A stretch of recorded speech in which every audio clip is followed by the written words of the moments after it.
كان يا ما كان في زمان من الأزمان واحد القبيلة كانت عايشة شامة بنت غزالة تبارك الله، ولكن زينها كان مخبي بتمارة وشراوط البالين. كانت عايشة مع واحد المرأة كبيرة في العمر وغريبة، حتى واحد في الجيران ما كيبغيها. من نهار عقلت شامة على راسها وهي كتعيط لها غير ميزة. ما كان عندها لا خوت ولا خوالات ولا عموم ولا عمات، عايشين غير بجوج في داك الدويرة.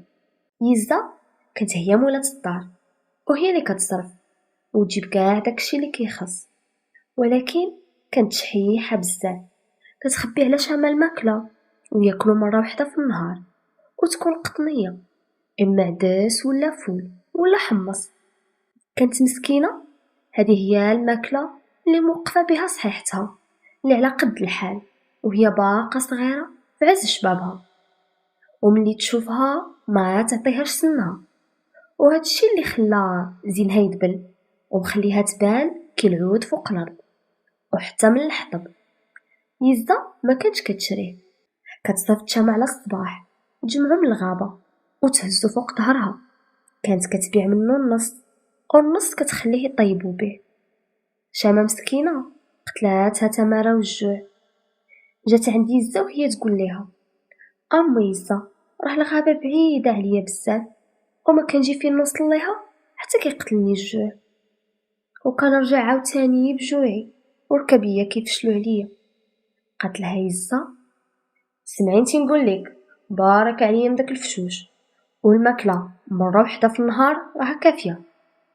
ياك امنتي، واش ما كنبقاش فيك لا ماكلة بحال الناس ولا حوايج بحال قراناتي، كاع اللي قدي لابسات ومتولات الا انا ملويه في هاد الشراوط الباليين، نصبنهم هاد النهار ونولي نردهم لغد ليه، وحتى هما غير على قد الحال، واخا هكاك والديهم ما حرمينهم من والو ومهلين فيهم. كلهم كيضحكوا عليا وكيعيطوا ليا بنتي يزة المدربله، وحتى الجوع قاتلني، كناكل غير من الغدا للغدا. هكاك على مرت القايد، بغات تلبس مزيان وتاكل مزيان، غير زيدي قولي راك باغا الياقوت والجوهر حتى هما. نوضي راكي غير بنت يزة، حنا على قد الحال، يلا عندنا باش ناكلو مرة وحدة في النهار، شي حاجة من غير هاد الشي راه ما كايناش. سكتات شامة مسكينة وكمدات هضرت يزة في قلبها ودموعها على خدها، وكتقول مع راسها واش ما من حقهاش حتى هي تحلم بشي امير ولا سلطان يعيشها شي عيشة زوينة، واللي حلات عليها فمها تلقاها. وجلسات كتفكر وتقول: علاش انا من دون البنات اللي في عمري؟ علاش امي كتعاملني بهاد القسوحية القلب وبحال ماشي بنتها؟ يزة كانت مرة غريبة، كتخرج مع الفجر وترجع حتى المغرب، وملي كترجع كتجيب معاها واحد الخنشة عامرة بالعشوب وريحتهم كتدوخ الراس، وكتقول لشامة: هاد الشي الليلة يتغسل وطلعيه للسطح ينشف، وغير تفيقي الصباح طيبي الغدا وتمشي للغابة تحطبي، غير تجي غتدقي هاد العشوب في المهراز وتغرب ليهم، وما نجي فين نرجع حتى نلقاك ساليتي، وياك تما وياك تغلطي بشي تخليطه، ديري داكشي اللي مولفه نوصلك عليه. نار يا امي عاوتاني، نهار وما طال وانا في تماره نحطب ونطيب ونصبن وشقى الدار، ونزيدها حتى بهاد العشوب اللي ريحتهم كتقلب. ما عرفت هاد العشوب الخانزين لاش كيلاقوا، وهاد الشي كامل كتخليني بالجوع. هي تا غديري هاد الشي اللي قلت لك بلا هضره ولا ما غيعجبك حال. عاود شامة مسكينة كمداتها وسكتات ومشات دير داكشي اللي طلبت منها يزة، ولقات دوك العشوب وغسلاتهم، طلعتهم للسطح ينشفوا، ما سالات حتى لشمن وقت، ومشات تغمض واحد الغميضة على ما يوصل الفجر. وهي الحباب صباح الصباح ناضت يزة ومشات هزات عكازها وكتنغز في شام: نوضي بركة من النعاس، عافاك امي خليني نزيد شويه، راه الليل كامل وانا كنقي ونغسل في داك العشوب. نوضي تقعدي سيادك ناض وقضى بحاجه وانتي باقا شاخره، راه بزاف عليا امي هاد الشي، الا كانوا الناس كيقضيو شقا الصباح انا راه كنقضيه الصباح ووسط النهار والليل. ايوا ما بقى قد ما فات، قريب هادشي غادي يسالي ونتهنى نيت من كمارتك. الميعاد راه قرب. يزا قالت اللي عندها وخرجات. اما شاما ناضت وبدات تشقى وكتفكر في كلام امها اللي قالت لها.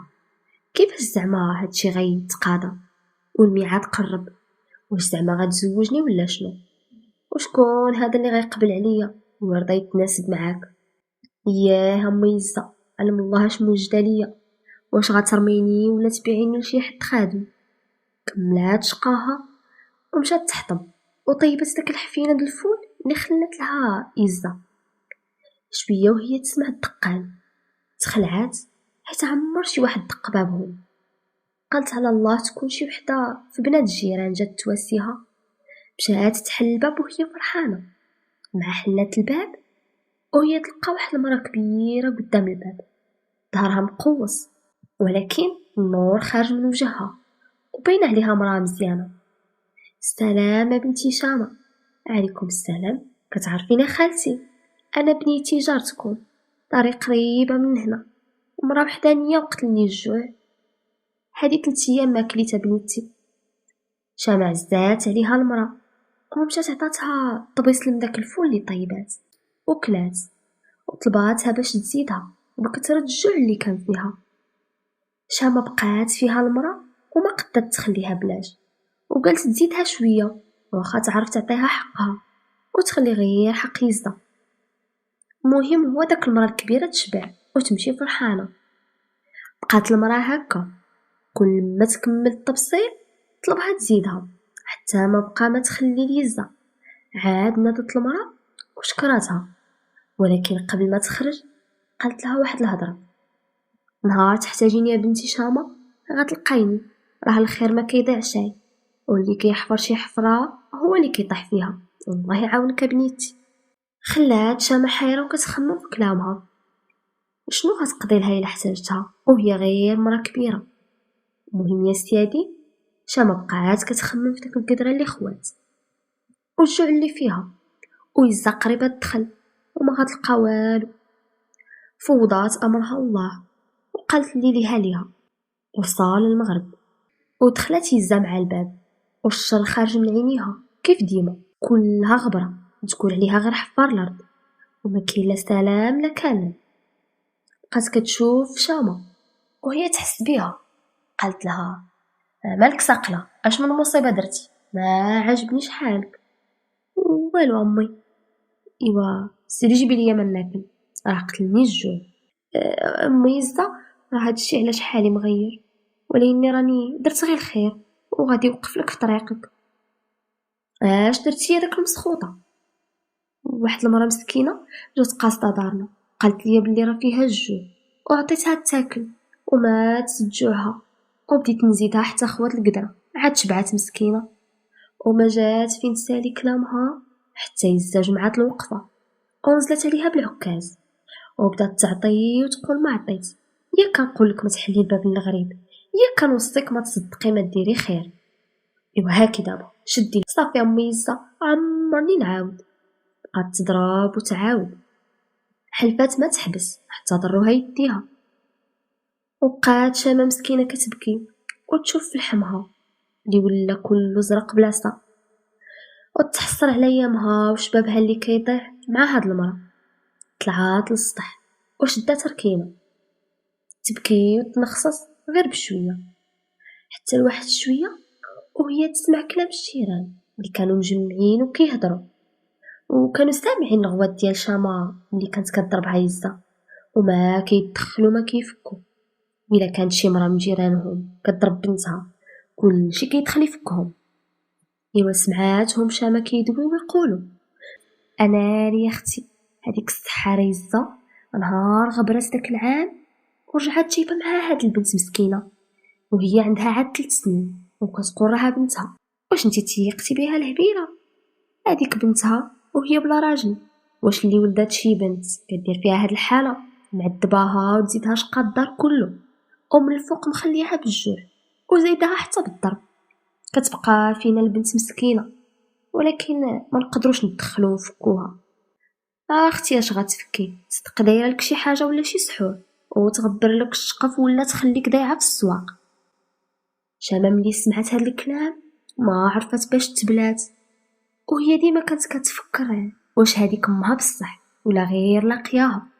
بقات جالسه فداك البليصه في السطح وهي كتبكي وتفكر في كلام الجيران حتى كتديها واحد الغميضه وتحلم واحد الحلم غريب. فقت مفزوعه بحال هاد الحلم ما كانش غريب عليها ولا جديد، غير مع تماره ديال الايام اللي كانت كتنسيها فيه. كتحلم بجوج الناس، مرا وراجل باين عليهم طيبين ويبكي ويدور في السواق والدواور وعيطوا غير بسمية شامة ويقولوا فين غبرتي علينا خليتينا محروقين. شامة كتفيق مرعوبة من داك الحلم وتقول مع راسها راه غير الهضره ديال الجيران اللي خلات عقلها موسوس. وفكرات حتى حلمات وما بغاتش تثق بلي الزهرة ماشي امها. بقات شامة على هاد الحال الليل كامل تنعس وتفيق مفزوعة، نعاسها ما تابت حتى لواحد شويه وهي تسمع واحد الحس غريب في الدار، بحال الصوت ديال شي راجل كيهضر غير بالحس مع عزة. قربات شامة وبدات تطل من واحد الشقة، تما هو يبان لها واحد الراجل خايب الصفة وعنده لحية بيضاء وحالته حالة ولباسو غريب، وحتى هو هاز عكاز في يديه وجالس كيهضر مع عزة وكيوجدو في التخليطة الجديدة بشي عشوب اللي عمر شامة شافتهم. بقات حاضياهم وهما كيخلطوا داك العجب، وملي سالاو داروه في النادل وبداو يقراو عليه شي كلام غريب وكيكتبوا عليه التلامس. ايوا عندك تهرب منك عاود كيما البنت اللي قبل منها، راه سنين وحنا كنتسناو هاد النهار، راك عارفه هاد الكنز عنده ميعاد وميقات كل 20 عام عاد كيتحلم كان، حنا ما بقى علينا صبر. ما تخافش البنت ديال هاد المره ماشي بحال المره اللي قبل، راني مجوعاها وقهراها كاع ما تقدر تفلت من بين يدي. ايوا صافي انا الحجاب خليه عندك، قولي لي بعدا ياك متاكده منها فيها جميع المواصفات المطلوبه. لا لا ما تخافش راني خطفتها باقا صغيره وقلبتها وعرفتها مزيان من يديها ورجليها وحتى عينيها فيها كاع داكشي المطلوب.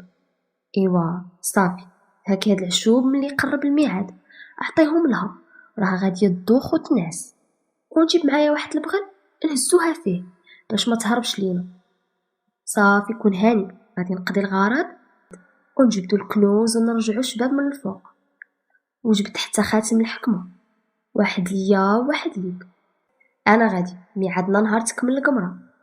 بقات شامه مور هاد الحديت غير حله فمها ومصدومه وتاكدات بلي كلام الجيران صحيح، وهذاك اللي كتشوف في الحلم ديالها راه هما والديها الحقيقيين، وهذه الزة غير خاطفاها باش تجبد بها الكنز. شداتها غصة بقلبها وعينيها تغرغروا بالدموع، ولكن ما بغاتش تبين بلي عرفات شي حاجه حيت خايفه لا دير لها يزة شي حاجه. رجعات للبلاصه اللي كانت فيها وبقات تقول ناري مهمتي اش ندير دابا، الا بقيت معاها غادي تقتلني وإلا هربت ما عندي فين نمشي وانا ما عارفه والديا ما عندي لا حنين لا رحيم. هزات شامه راسها للسما وعرفت بلي القمره ما بقى ليها والو تكمل غير شيامات، وبقات كتفكر حتى داها النعاس. صباح الصباح وجا نهار جديد، فقت شامه ودارت راسها بحال الا ما سمعت حتى شي حاجه، ناضت لشغلها كيف العاده وحانيه راسها واخا الحزن باين عليها وشافتو عليها حتى يزة، ولكن كتقول يمكن غير من داك العصا اللي عطيتها البارح. وشامه بقات الوقت كامل وهي كتفكر غير في شي حيله اللي تخليها تهرب من تما، كتقول الا هربت وسط النهار اكيد غادي تلقاها وسط المدينه حيت ما عرفاش فين غترد براسها. وداز النهار الاول وجا النهار الثاني، وقررت شامه يكون هذاك هو نهار الهروب. كانت يزة حاطه دوك العشوب اللي كينعسو مع العشوب الاخرين اللي كاينين عندها حيت عارفه شامه ما كتقيس لها والو من حاجتها. وغير جات يزة من برا وهي تحط لها شامه تاكل كيف العاده ولكن هاد المرة هزات لها من دوك العشوب اللي كينعسو ودارتهم لها في الماكلة، غير كلاتهم وهي طيح، ما عقلتش على راسها. مشات شامة كتقلب بين حوايجها حتى لقات داك الحجاب اللي عطاها الراجل وجه الشر، وقالت غتديه معاها لربما ينفعها إلا تبعوها شي نهار. ودارت شامة داك الحجاب في الكموسة بين حوايجها وشداتها بجرية وحدة. من تما ما عرفت راسها فين غتمشي، غرضها هو تخرج من داك الدوار. بقات غادية كتجري وتجلس وترتاح وتعاود حتى وصلت للطرف ديال الدوار. تما كان واحد السور عالي وكبير، وكان هذاك قصر السلطان. ولكن شامة ما كانش كتعرفو، تكات على داك السور وبدات تبكي على حالها. السلطان كان بالصدفة دايز من حدا داك السور شوية وهو بدا يسمع البكية ديال شي بنت. امر الخدم والمخازنية باش يقلبوا على هاد البنت اللي كتبكي فين ما كانت ويدخلوها ويتهلاو فيها، وداك الساعة يجيبوها ليه باش يعرف قصتها. وداكشي اللي كان مشاو يقلبوا عليها ولقاوها، شافوها حالتها حالة ما يقدروش يدخلوها للسلطان وهي هكا. دخلوها وتهلاو فيها، دوشوا لها ولبسوها حوايج نقية وعطروها بريحة العود والعنبر وعطاوها تاكل حتى تنورات وبان زينها. ما تقولش عليها هذه هي شامة اللي كانت عايشة مع عزة. ومراها داوها عند السلطان اللي كان كيساين غير امتى يتلقى بهاد البنت ويسمع قصتها ولاش جات بديك الحالة وكانت كتبكي.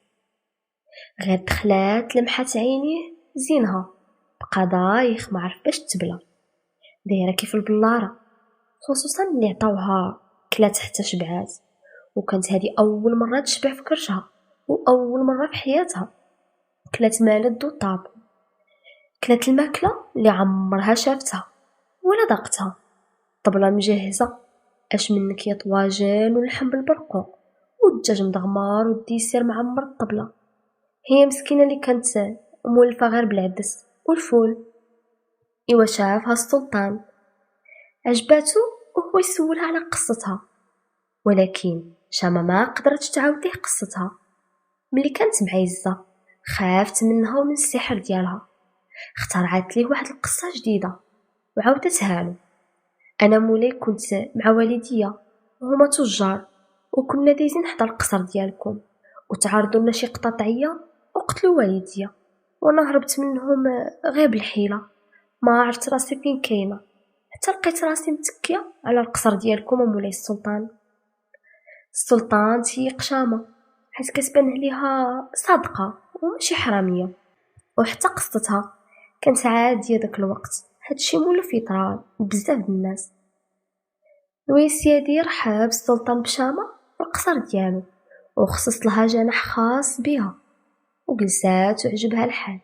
ودازت ايام قليله والسلطان طلبها للزواج، وافقات وداكشي اللي كتحلم به اي بنت في زمانها، تزوج بشي امير ولا سلطان.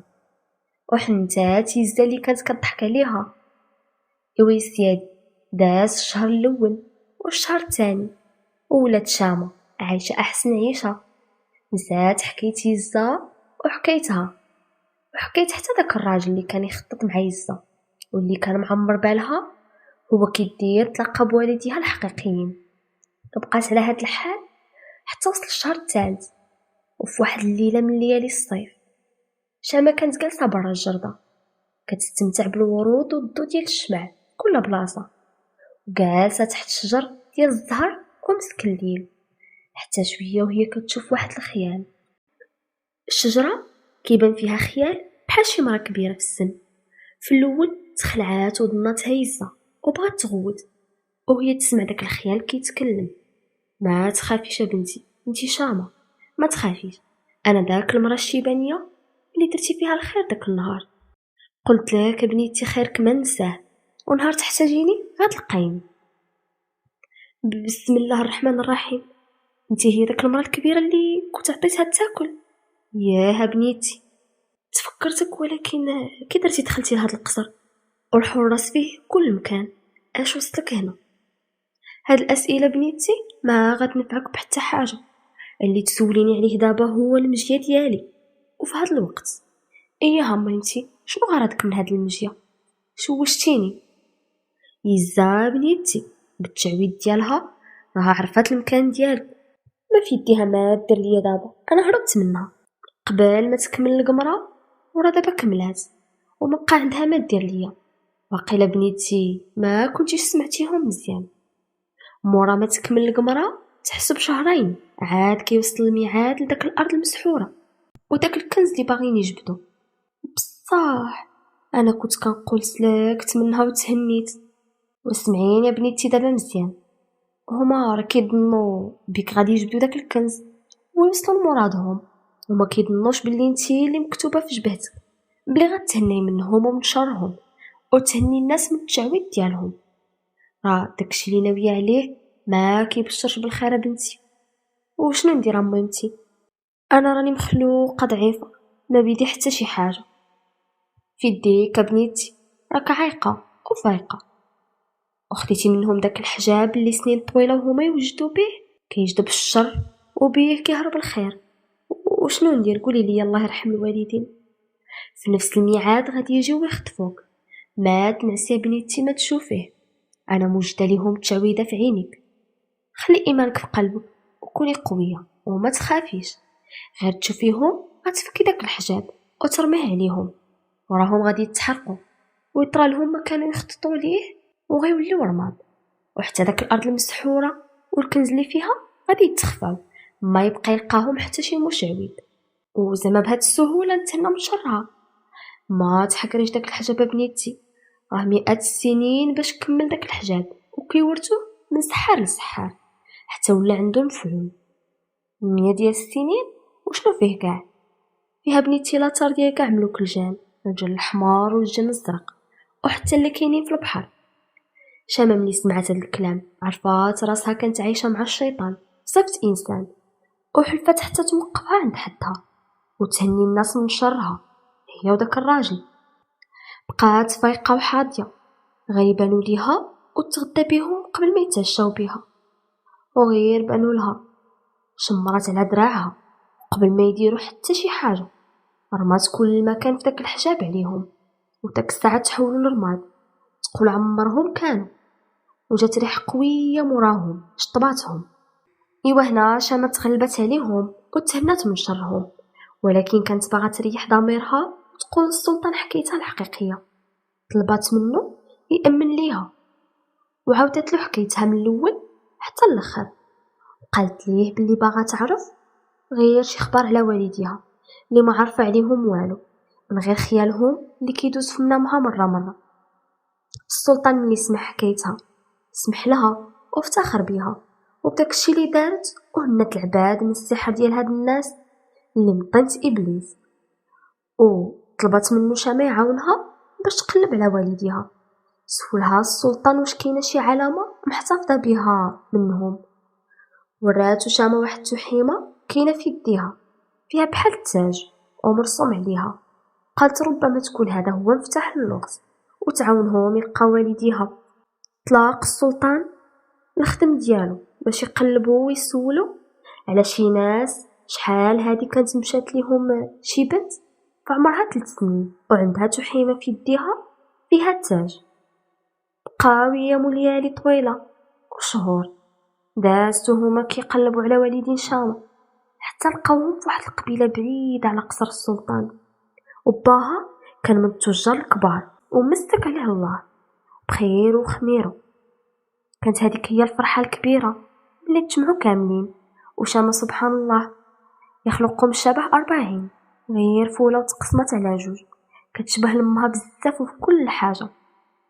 فرح باها مسكين اللي سنين طويله كان مخلي خدمته وشغله وكيقلبوا عليها. شامه فرحات ملي عرفت عندها خواتاتها وخوتها 2 دراري و2 بنات، وكانت هي الكبيره فيهم. قرروا والديها باش يقربوا من بنتهم، سمحوا في كل ما عندهم ومشاو الدور اللي فيه مملكه السلطان، وعطاهم رياض كبير من احسن الرياضات وملاصق مع قصر السلطان باش يشوفوا بنتهم وقت ما بغاو يجيو عندها وتمشي عندهم. شامه فرحانه هي والسلطان وولدوا شلا صبيان. وهنا سالت حكايتي. ومشات خبرتي من واد الواد، وانا بقيت جالسه مع الناس الجواد. نتمنى تكون عجبتكم الحكايه، ما تنساونيش من لايك واشتراك باش توصلوا باي جديد.